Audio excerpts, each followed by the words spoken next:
ನಾಳೆ 80ನೇ ಸ್ವಾತಂತ್ರ್ಯ ದಿನಾಚರಣೆ ಇರುವಂತಹ ಹಿನ್ನೆಲೆಯಲ್ಲಿ ಬೆಂಗಳೂರಿನ ಮಾಣಿಕ್ ಮೈದಾನದಲ್ಲಿ ಈಗ ಸಿದ್ಧತೆ ನಡೀತಾ ಇರೋದು. ಮಾಣಿಕ್ ಮೈದಾನದಲ್ಲಿ ನಾಳೆ ಸಿಎಂ ಧ್ವಜಾರೋಹಣವನ್ನು ಮಾಡ್ತಾರೆ.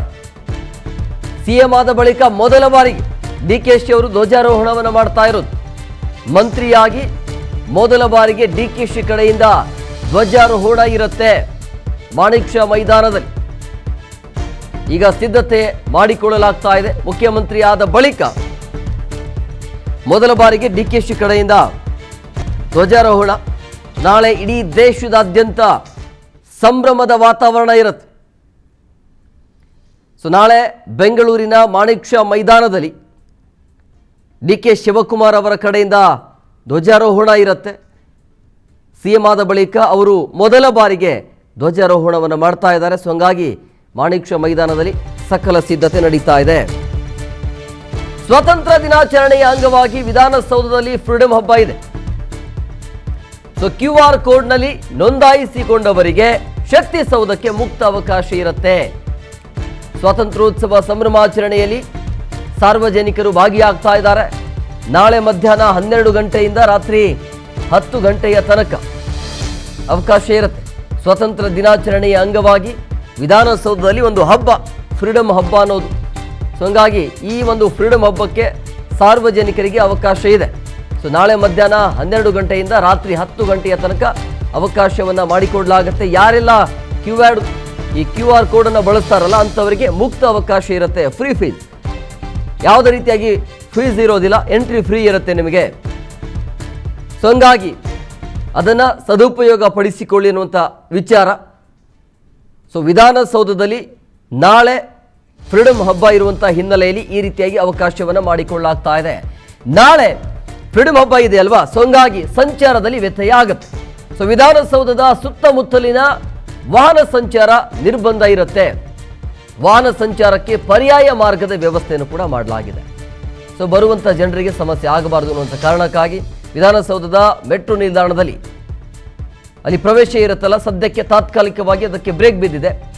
ಫ್ರೀಡಂ ಹಬ್ಬ ಇರುವಂಥ ಹಿನ್ನೆಲೆಯಲ್ಲಿ ಈ ರೀತಿಯಾಗಿ ಸಮಸ್ಯೆ ಆಗುವಂಥ ಹಿನ್ನೆಲೆಯಲ್ಲಿ ಸಮಸ್ಯೆ ಆಗಬಾರದು ಅನ್ನುವಂಥ ಕಾರಣಕ್ಕಾಗಿ ಬೇರೆ ರೀತಿಯ ವ್ಯವಸ್ಥೆ, ಪರ್ಯಾಯ ವ್ಯವಸ್ಥೆ ಮಾಡಲಾಗ್ತಾ ಇದೆ. ವಿಧಾನಸೌಧದ ಸುತ್ತಮುತ್ತಲಿನ ವಾಹನ ಸಂಚಾರ ನಿರ್ಬಂಧ ಇರುವಂಥ ಹಿನ್ನೆಲೆಯಲ್ಲಿ ಪರ್ಯಾಯ ಮಾರ್ಗದ ವ್ಯವಸ್ಥೆಯನ್ನು ಮಾಡಿದ್ದಾರೆ. ವಿಧಾನಸೌಧ ಮೆಟ್ರೋ ನಿಲ್ದಾಣದಲ್ಲಿ ಮೆಟ್ರೋ ಪ್ರವೇಶಕ್ಕೆ ಅಲ್ಲಿ ನಿರ್ಬಂಧ ಇರುತ್ತೆ. ತಾತ್ಕಾಲಿಕವಾಗಿ ನಿರ್ಬಂಧ ಇರೋದು. ಹಂಗಾಗಿ ನೀವು ಎಲ್ಲಿ ಸಂಚಾರ ಮಾಡಬಹುದು ಅಂತ ಹೇಳಿದ್ರೆ, ಈ ಅಂಬೇಡ್ಕರ್ ರಸ್ತೆಯ ಮುಖಾಂತರ KR ಸರ್ಕಲ್ ತೆರಳುವಂಥ ಮಾರ್ಗ, ಅಂಬೇಡ್ಕರ್ ರಸ್ತೆ ಮುಖಾಂತರ ಶಿವಾಜಿನಗರ ತೆರಳುವಂಥ ಮಾರ್ಗ, ಇದೆಲ್ಲವೂ ಕೂಡ ಬಂದಿರುತ್ತೆ. ವಸಂತನಗರ ಕಡೆಗೆ ಹೋಗುವಂಥ ಎಲ್ಲ ವಾಹನ ಸಂಚಾರವನ್ನು ನಿರ್ಬಂಧ ಮಾಡಲಾಗಿದೆ ಈ ಭಾಗದಲ್ಲಿ. ಅಂದರೆ ಎಲ್ಲೆಲ್ಲಿ ನಿರ್ಬಂಧ ಇರುತ್ತೆ ಅನ್ನೋದ್ರ ಬಗ್ಗೆ.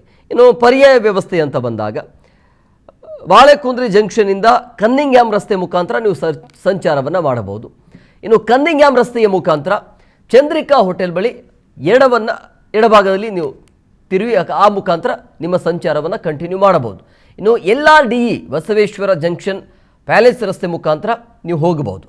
ಬಾಳೆಕುಂದ್ರಿ ಜಂಕ್ಷನ್ನಿಂದ CTO ಮತ್ತು ಕ್ಲೀನ್ ಜಂಕ್ಷನ್, ಸಿದ್ಧಲಿಂಗಯ್ಯನ ಜಂಕ್ಷನ್, ಅದರ ಜೊತೆಗೆ RRMR ಕಾರ್ಪೊರೇಷನ್ ಮುಖಾಂತರ ಆ ಒಂದು ಸರ್ಕಲ್ ಮುಖಾಂತರ ನೀವು ಸಂಚಾರವನ್ನು ಮಾಡಬಹುದು.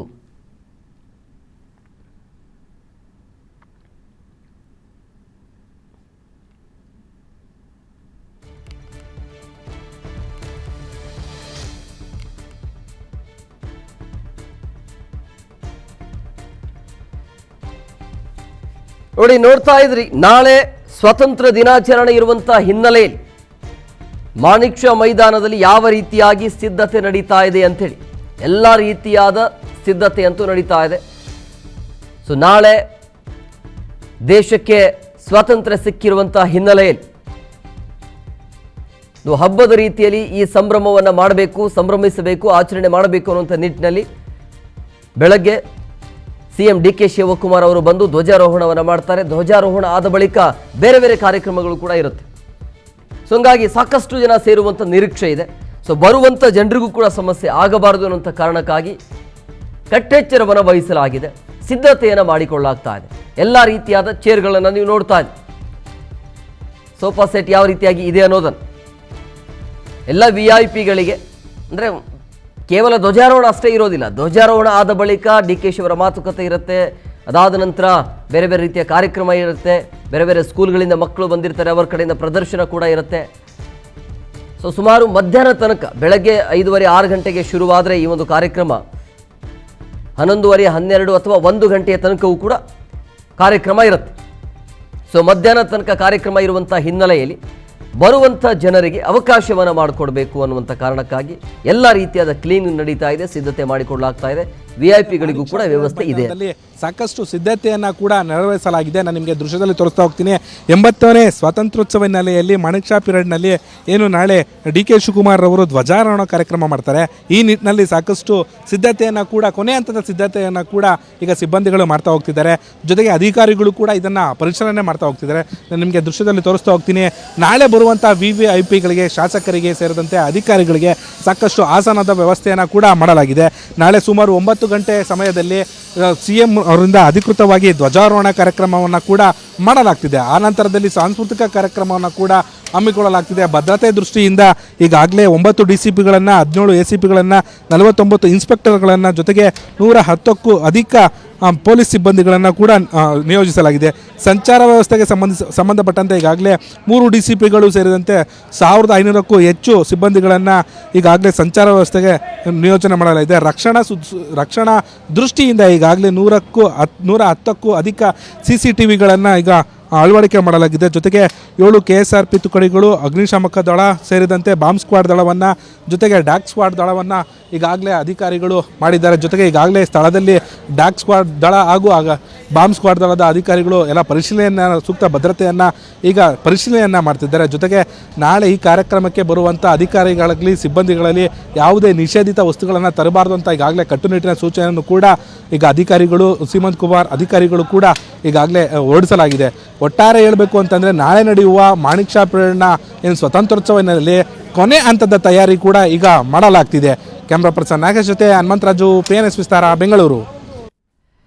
ಪೊಲೀಸ್ ಇಲಾಖೆಯಲ್ಲಿ ಉತ್ತಮ ಸೇವೆ ಸಲ್ಲಿಸಿರುವಂತಹ ಅಧಿಕಾರಿಗಳಿಗೆ ಗೌರವ ಸಿಗ್ತಾ ಇರೋದು.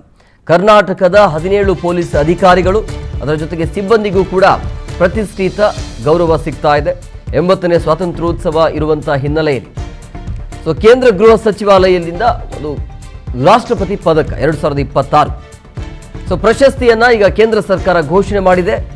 CCB ACP ಆಗಿರುವಂತಹ HN ಧರ್ಮೇಂದ್ರ ಅವರಿಗೆ ವಿಶಿಷ್ಟ ಸೇವಾ ಪದಕ ನೀಡಿ ಗೌರವಿಸಲಾಗುತ್ತೆ. ಇನ್ನು ಉಳಿದಿರುವಂತಹ 16 ಅಧಿಕಾರಿಗಳು, ಅದರ ಜೊತೆಗೆ ಸಿಬ್ಬಂದಿಗೆ ಈ ರೀತಿಯ ಶ್ಲಾಘನೀಯ ಸೇವಾ ಪದಕವನ್ನು ನೀಡಿ ಗೌರವಿಸಲಾಗ್ತಾ ಇದೆ.